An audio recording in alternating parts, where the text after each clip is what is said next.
Hey guys, how's it going? So today's tutorial is going to be on, I'm going to call it Tatsuya Fujisaka's bind, and it looks like that. You can go ahead and see him do it there. I'm not particularly sure if he actually made that bind or if he just made it famous. Either way, that's what I'm going to call it. This might be an incorrect reference, but it's basically like an overarm kind of bind, and it looks like this, right?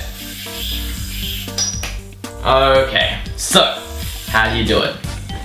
Okay, now this bind is pretty difficult at first, okay? It's got a lot of weird motions, it's got a lot of strings that are really obscure and hard to hit, but with enough practice you can get it relatively consistent.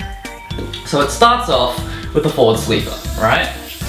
There's a lot of intricate ways to get into this. You can like pop it and land and get into the mat like that, or you can just generally just get into it, right? So the way I'm going to be teaching is just the most simplistic way, just for like, so you can understand the concept of the bind. Once you're comfortable with that, you can make up your own combos, no problem.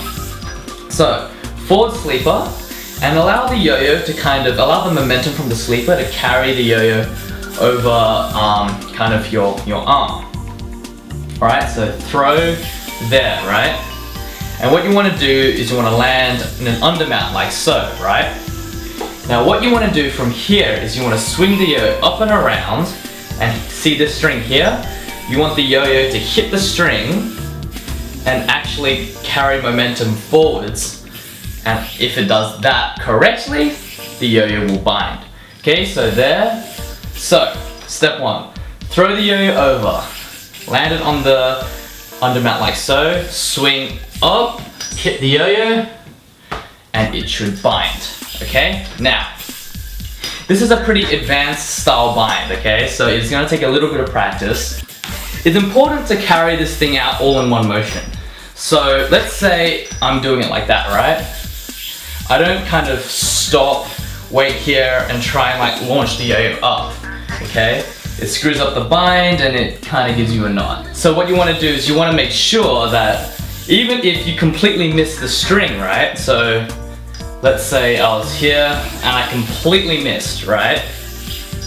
You have to make sure that you have enough of that momentum to actually hit the string so it'll bind, okay? Second tip is kind of keep your eye on this string here, okay? So as you're like looking at it, you have more chance to kind of like swing the yo-yo into there as opposed to if you're concentrating on the yo-yo and where that has to go, okay? So what I will do is I will basically land the undermount, and after it's landed, I'll keep my eye on the string and try and guide the yo-yo into the gap, right? Guide the yo-yo onto the string, okay?